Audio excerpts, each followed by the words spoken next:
आग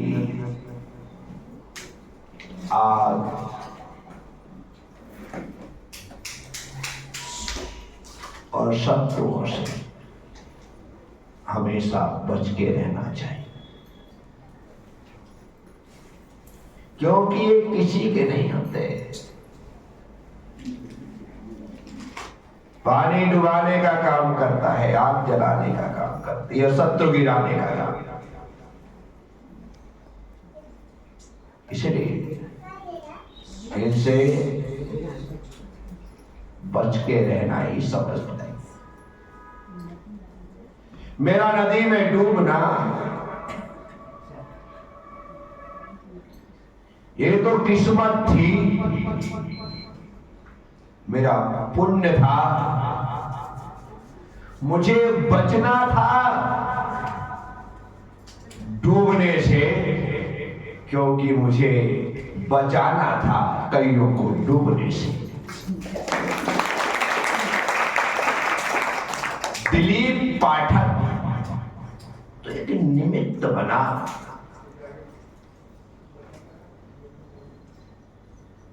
जैसे माता पिता जन्म देते हैं, वैसे ही ऐसे दिलीप पाठक जैसे लोग फरिश्ता बन करके कभी किसी मर्दों को जीवन प्रदान करते हैं।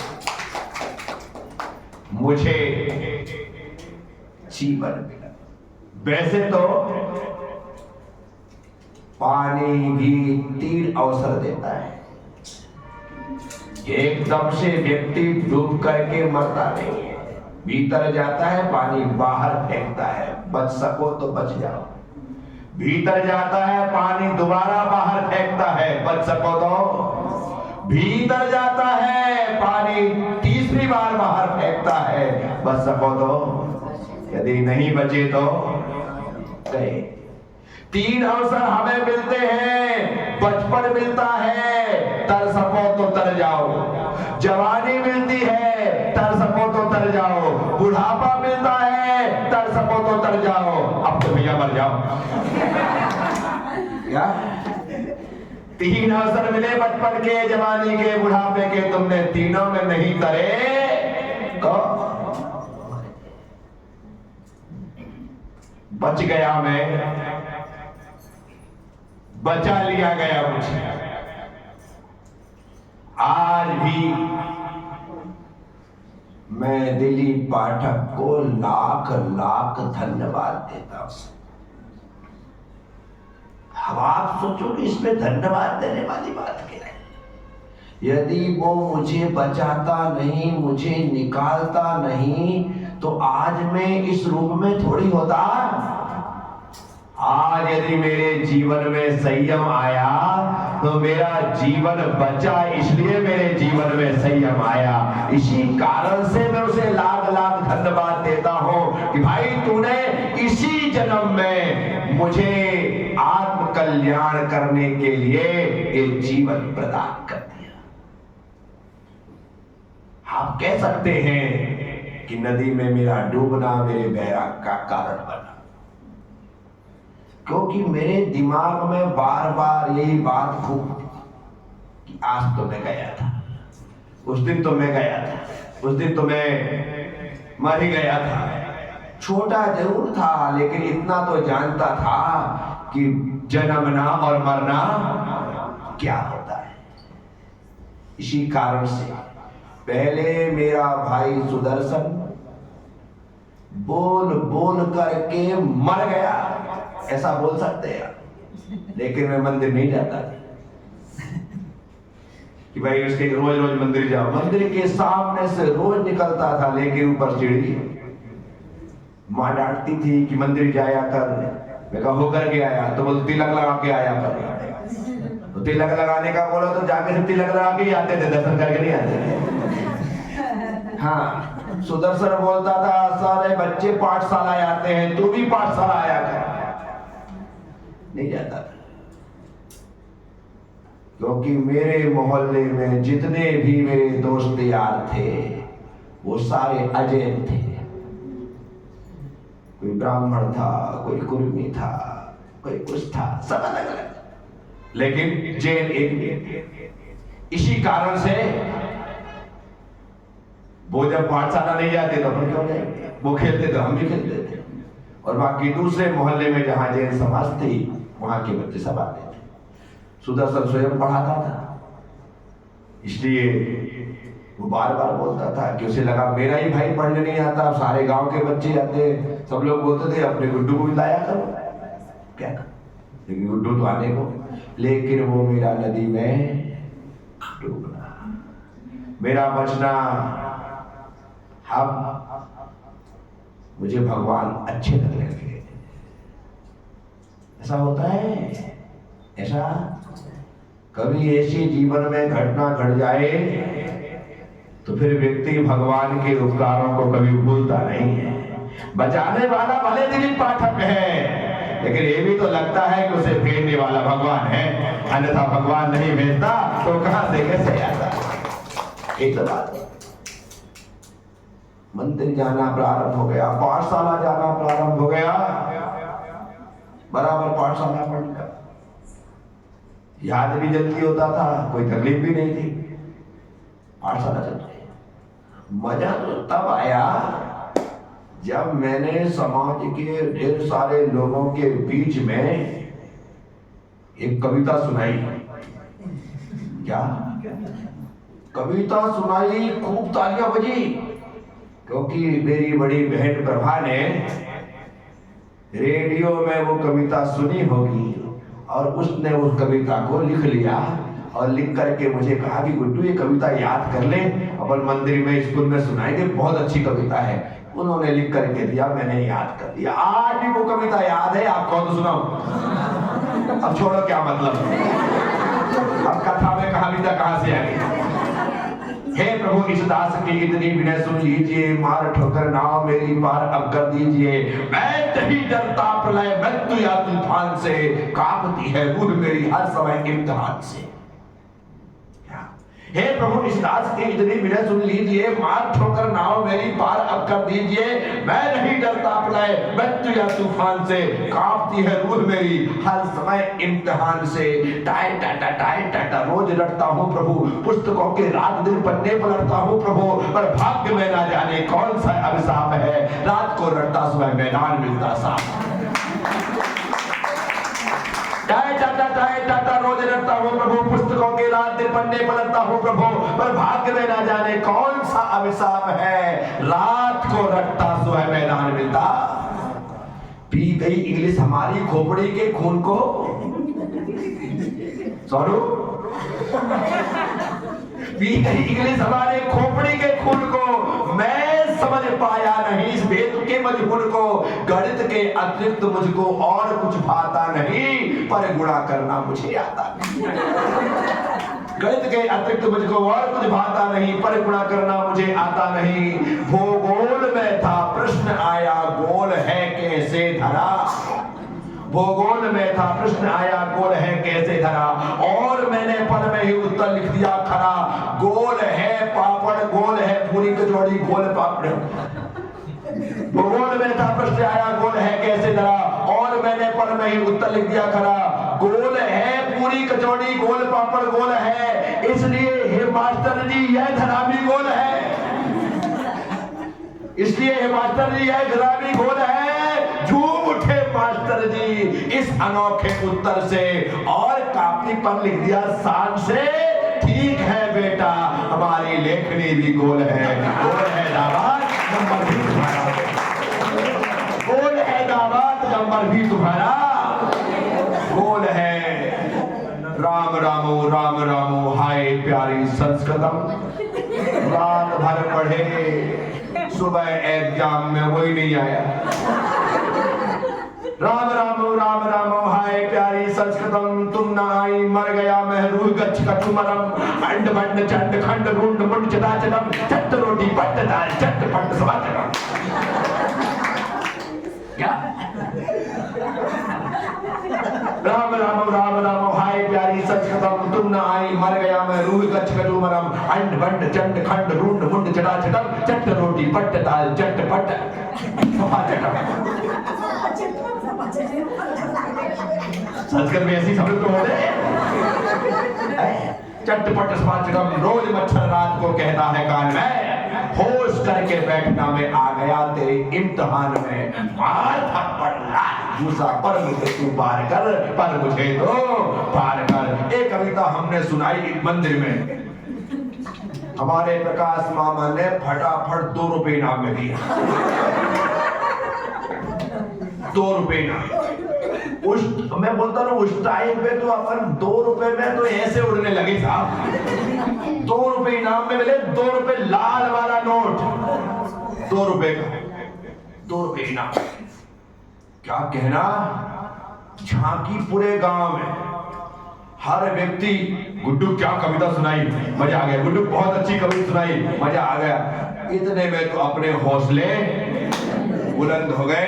प्रभा ने कहा कि गुड्डू इस बार स्कूल में भी क्या, इस बार अब अपने को डर तो किसी बात का थाने सुना देंगे, और स्कूल में जो कार्यक्रम होते हैं उसके तहत अपन ने अपना नाम कविता गाने में बोलने में लिखा। मजा आ गया सब, अपना नाम आया, शानदार तरीके से अपन स्टेज पर पहुंचे। स्टेज पर पहुंच करके अपने ही अंदाज में कविता सुनाई। इतनी तालियां, इतनी तालियां, इतनी तालियां बजी कि तबीयत गार्डन गार्डन हो गई। क्या बच्चों को चाहिए क्या, कुरैशी सर ने पीठ थपथपाई, हमारे श्रीवात्री सर जो हमारे क्लास टीचर थे उन्होंने पीठ थपथपाई। सबसे बड़ी बात तो यह रही कि कार्यक्रम के अंत में इनाम भी मिला, भले वो डिब्बा मिला, भले वो, पर इनाम तो इनाम की कीमत छोटे बच्चों से पूछो, इनसे पूछो। जो इनाम मिलता है ना, उन्हें ऐसा लगता है जैसे नोबेल पुरस्कार मिल गया। एक बच्चे को अपने यहाँ से पेंसिल देते हैं, वो पूरे गांव में बताता है आज महाराज जी ने मुझे पेंसिल दी। बाहर वाले लेकर के जाते हैं, दूसरी बार आते ना तो महाराज जी की बात, हम पहले आए थे तब महाराज जी ने पेंसिल 2 महीने, 4 महीने, 6 महीने, साल भर तक याद रखना, 2-2 साल याद, उस समय महाराज आज फिर मिलेगी। इतने खुश हो जाते, एक पेंसिल, ये तो मैं बिना किसी अच्छे काम के दे रहा हूँ, बिना किसी कविता और गीत और कहानी सुनाए दे रहा हूँ। जब मैंने मंच से कविता सुनाई होगी और सारे स्कूल से बच्चों के साथ साथ शिक्षकों ने ताली बजाई होगी, तो उस समय कैसा गर्व फील हुआ होगा, विचार तो करो। है आप, हम इतने बड़े होने के बाद कभी कुछ गाते, कुछ बोलते हैं ना, और लोग सराहना कर देते, ताली बजा देते, कहते बहुत अच्छा किया, तो हमें लगता है कि हमारी मेहनत सफल हो गई। तो बस अपनी वो कविता सर्वत्र प्रसिद्ध हो गई। अब जहां जाओ वही लोग खड़ा कर दे। ये बहुत बड़ी तकलीफ होती है। बच्चों को कोई 2-4 चीजें याद हो जाए तो अब उनके माँ बाप जहां जाते वहीं खिलौने में चाबी बदल देते हैं कि चल बेटा नमोकार मत सुना दे महाराज जी को। अरे भाई इन्हीं महाराज जी से नमोकार सुन करके तू जैन बना, अब तू महाराज जी को सुना रहा है। पर माँ की इच्छा होती है मेरा बच्चा नमोकार मत सुना दे, मेरा बच्चा प्रभु पतित पावन सुना दे, मेरा बच्चा राजा राणा सुना दे, मेरे बच्चा भक्तांबर के 2 काव्य सुना दे। बड़ा बच्चा सुनाता है और माँ का खून बढ़ता है। क्या अलग ही फीलिंग होती है। तो बस वही स्थिति अपनी होने लगी। लेकिन लोग शाबाशी देते थे तो सुनाने में भी कोई तकलीफ नहीं। तो ऐसा क्रम जारी है हर जगह। शाबाशी, इनाम, तालियां और चाहिए। धीरे धीरे धर्म की भावना कहीं बढ़ती जा रही है। इसी बीच जबलपुर से अर्थात श्राविका ब्राह्मी सुंदरी, क्या नाम है, ब्राह्मी श्राविका आश्रम की 22 दीदियां पिंडरई में 8 दिन धर्म प्रभावना करने के लिए आई।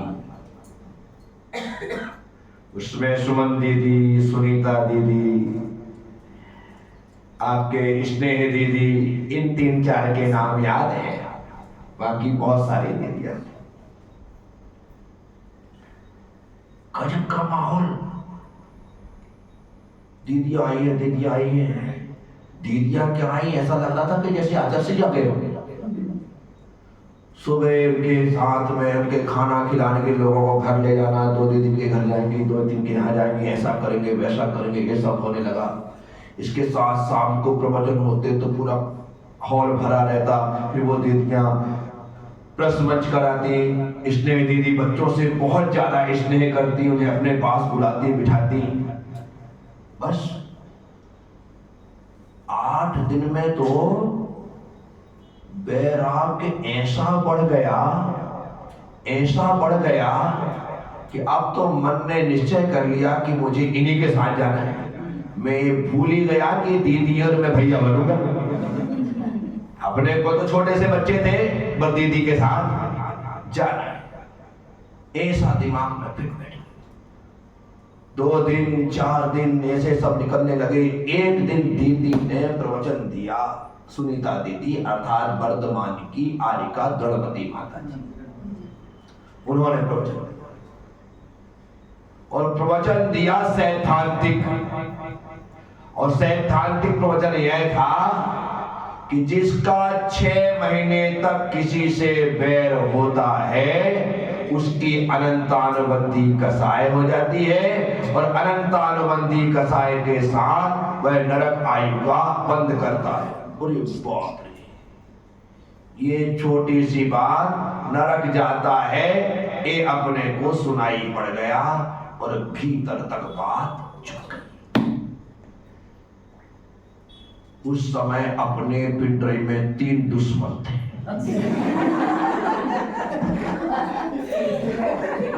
जिनसे बोलचाल बंद थी। रास्ते में दिख जा तो दांत कटकटा के ऐसी पोजीशन थी।